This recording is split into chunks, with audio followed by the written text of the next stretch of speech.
Hello दोस्तों, आज मैं आपको शिक्षाप्रद कहानी श्रृंखला की कहानी नंबर 3 सुनाने जा रही हूँ, जिसका शीर्षक है अनुभव की कंघी। तो आइए दोस्तों, कहानी की शुरुआत करते हैं।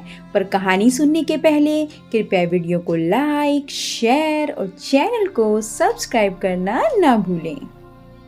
रामधन नाम का एक पुराना व्यापारी था, जो अपनी व्यापारी समझ के कारण दोनों हाथों से कमा रहा था। उसको कोई भी टक्कर नहीं दे सकता था। वो दूर दूर से अनाज लाकर उसे शहर में बेचता था। उसे बहुत सारा लाभ होता था। वो अपनी इस कामयाबी से बहुत खुश था। इसलिए उसने सोचा व्यापार बढ़ाना चाहिए और उसने पड़ोसी राज्य में जाकर व्यापार करने की सोची। दूसरे राज्य जाने के रास्ते का मानचित्र देखा गया, जिसमें साफ साफ था कि रास्ते में एक बहुत बड़ा मरुस्थल है। खबरों के अनुसार उस स्थान पर कई लुटेरे भी हैं, लेकिन बूढ़ा व्यापारी कई सपने देख चुका था। उस पर दूसरे राज्य में जाकर धन कमाने की इच्छा प्रबल थी। उसने अपने कई किसान साथियों को लेकर प्रस्थान करने की ठान ली। बैलगाड़ियां तैयार की और उस पर अनाज लादा। इतना सारा माल था जैसे कोई राजा की शाही सवारी हो। बूढ़े रामधन की टोली में कई लोग थे, जिसमें जवान युवक भी थे और वृद्ध अनुभवी लोग, जो बरसों से रामधन के साथ काम कर रहे थे। जवानों के अनुसार अगर इस टोली का नेतृत्व कोई नव युवक करता तो अच्छा होता, क्योंकि यह वृद्ध रामधन तो धीरे धीरे जाएगा और पता नहीं उस मरुस्थल में क्या क्या देखना पड़ेगा। तब कुछ नौजवानों ने मिलकर अपनी अलग टोली बना ली और स्वयं का माल ले जाकर दूसरे राज्य में जाकर व्यापार करने की ठानी। रामधन को उसके चहेते लोगों ने इस बात की सूचना दी। तब रामधन ने कोई गंभीर प्रतिक्रिया नहीं दिखाई। उसने कहा, भाई, सबको अपना फैसला लेने का हक है। अगर वो मेरे इस काम को छोड़ अपना शुरू करना चाहते हैं तो मुझे कोई आपत्ति नहीं है, और भी जो उनके साथ जाना चाहता है जा सकता है। अब दो अलग व्यापारियों की टोलियां बन चुकी थी, जिसमें एक का नेतृत्व वृद्ध रामधन कर रहे थे और दूसरे का नेतृत्व नव युवक गणपत कर रहे थे। दोनों की टोली में वृद्ध एवं नौजवान दोनों सवार थे। सफर शुरू हुआ। रामधन और गणपत अपनी अपनी टोली लेकर चल पड़े। थोड़ी दूर सब साथ साथ ही चले थे कि जवानों की टोली तेजी से आगे निकल पड़ी और रामधन और उनके साथी पीछे रह गए। रामधन की टोली के नौजवान इस धीमी गति से बिल्कुल खुश नहीं थे और बार बार रामधन को कोस रहे थे। कहते हैं कि वो नौजवान की टोली तो कब की नगर की सीमा लांघ चुकी होगी और कुछ ही दिनों में मरुस्थल भी पार कर लेगी और हम सभी इस बूढ़े के कारण भूखे मर जाएंगे। धीरे धीरे रामधन की टोली नगर की सीमा पार करके मरुस्थल के समीप पहुंच जाती है। तब रामधन सभी से कहते हैं, यह मरुस्थल बहुत लंबा है और इसमें दूर दूर तक पानी की एक भी बूंद नहीं मिलेगी, इसलिए जितना हो सके पानी भर लो। और सबसे अहम, यह मरुस्थल लुटेरे और डाकुओं से भरा हुआ है, इसलिए हमें यहाँ का सफ़र बिना रुके करना होगा। साथ ही हमें हर समय चौकन्ना रहना होगा। उन्हें मरुस्थल के पहले तक बहुत से पानी के गड्ढे मिल जाते हैं, जिससे वो सारा पानी संग्रह कर लेते हैं। तब उनमें से एक पूछता है कि इस रास्ते में पहले से ही इतने पानी के गड्ढे हैं, हमें एक भी गड्ढा तैयार नहीं करना पड़ा। तब रामधन मूंछों पर ताव देकर बोलते हैं, इसलिए तो मैंने नौजवानों की उस टोली को आगे जाने दिया। यह सभी उन लोगों ने खुद के लिए तैयार किया होगा, जिसका लाभ हम सभी को मिल रहा है। यह सुनकर टोली के विरोधी साथी खिंचवा जाते हैं और अन्य रामधन के अनुभव की प्रशंसा करने लगते हैं। सभी रामधन के कहे अनुसार बंदोबस्त करके और आराम करके आगे बढ़ते हैं। आगे बढ़ते हुए रामधन सभी को आगाह कर देता है कि अब हम सभी मरुस्थल में प्रवेश करने वाले हैं, जहाँ ना तो पानी मिलेगा, ना खाने को फल और ना ही ठहरने का स्थान, और यह बहुत लंबा भी है। हमें कई दिन भी लग सकते हैं। सभी रामधन की बात में हामी मिलाते हुए उसके पीछे हो लेते हैं। अब वे सभी मरुस्थल में प्रवेश कर चुके थे, जहाँ बहुत ज़्यादा गर्मी थी, जैसे अलाव लिए चल रहे हों।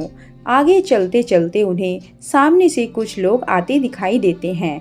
वे सभी रामधन को प्रणाम करते हैं और हालचाल पूछते हैं। उनमें से एक कहता है, आप सभी व्यापारी लगते हो, काफी दूर से चले आ रहे हो। अगर कोई सेवा का अवसर देंगे तो हम सभी तत्पर हैं। उसकी बातें सुन रामधन हाथ जोड़कर कह देता है कि भाई, हम सभी भले चंगे हैं, तुम्हारा धन्यवाद जो तुम सभी ने इतना सोचा। और वो अपने साथियों को लेकर आगे बढ़ जाते हैं। आगे बढ़ते ही टोली के कुछ नव युवक फिर से रामधन को कोसने लगते हैं कि जब वे लोग हमारी सहायता कर रहे हैं तो इस वृद्ध रामधन को क्या परेशानी है। कुछ दूर चलने के बाद फिर से कुछ लोग सामने से आते दिखाई देते हैं जिनके वस्त्र गीले थे, और वे रामधन और उसके साथियों को कहते हैं कि आप सभी राहगीर लगते हो और इस मरुस्थल के सफ़र से थके लग रहे हो। अगर आप चाहो तो हम आपको पास के जंगल में लेकर चलते हैं जहाँ बहुत पानी और खाने को फल हैं। साथ ही अभी वहाँ पर तेज बारिश भी हो रही है, उसी में हम सब भीग गए हैं। अगर आप सभी चाहते हो सारा पानी फेंक कर जंगल से नया पानी भर लें और पेट भर कर खाकर आराम कर लें। लेकिन रामधन साफ ना बोलकर अपने साथियों से जल्दी चलने को कह देते हैं। अब टोली के कई नौजवानों को रामधन पर बहुत गुस्सा आता है और वे उसके समीप आकर अपना सारा गुस्सा निकाल देते हैं और पूछते हैं कि क्यों वे उन भले लोगों की बात नहीं सुन रहे हैं और क्यों हम सभी पर जुल्म कर रहे हैं। तब रामधन मुस्कुराते हुए कहते हैं कि वे सभी लुटेरे हैं और हमसे अपना पानी फिकवाकर हमें निसहाय करके लूट लेना चाहते हैं और हमें यही मरने के लिए छोड़ देना चाहते हैं। तब वे नवयुवक गुस्से में दांत पीसते हुए कहते हैं कि सेठ जी, तुम्हें ऐसा क्यों लगता है। तब रामधन कहते हैं कि तुम खुद ही देखो, इस मरुस्थल में कितनी गर्मी है। क्या यहाँ आसपास कोई जंगल हो भी सकता है। यहाँ की भूमि इतनी सूखी है कि दूर दूर तक बारिश ना होने का संकेत देती है। यहाँ एक परिंदे का घोंसला तक नहीं, तो फल फूल कैसे हो सकते हैं। और जरा निगाह उठाकर ऊपर तो देखो, दूर दूर तक कोई बारिश के बादल नहीं है, ना ही हवा में बारिश की ठंडक है, ना ही गीली मिट्टी की खुशबू। तो कैसे उन लोगों की बातों पर यकीन किया जा सकता है। मेरी बात मानो, कुछ भी हो जाए, अपना पानी मत फेंकना और ना ही कहीं भी रुकना। कुछ देर आगे चलने के बाद उन्हें रास्ते में कई नर कंकाल और टूटी फूटी बैलगाड़ी मिलती है। वे सभी कंकाल गणपत की टोली के लोगों के थे। उनमें से एक भी नहीं बचा था। उनकी ऐसी दशा देखकर सभी रोने लगते हैं, क्योंकि वे सभी उन्हीं के साथी थे। तब रामधन कहते हैं कि जरूर इन लोगों ने तुम्हारे जैसे ही इन लुटेरों को अपना साथी समझा होगा और इसका परिणाम यह हुआ। आज उन्हें अपने जीवन से हाथ धोना पड़ा।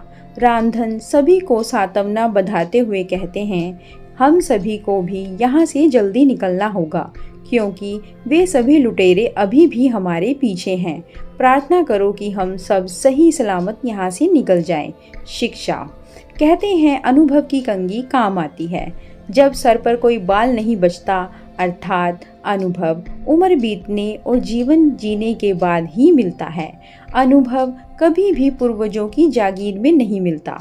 जैसे इस कहानी में नौजवानों में जोश तो बहुत था, लेकिन अनुभव की कंघी नहीं थी, जो कि रामधन के पास थी, जिसका उसने सही समय पर इस्तेमाल किया और विपत्ति से सभी को निकाल कर ले गया। शिक्षा यही है कि किसी काम को करने के लिए जोश के साथ अनुभव होना भी अत्यंत आवश्यक है। तो दोस्तों, कहानी कैसी लगी और इस कहानी से आपको क्या शिक्षा मिलती है, कमेंट कर जरूर बताएं।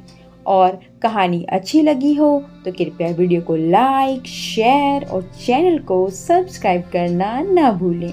धन्यवाद।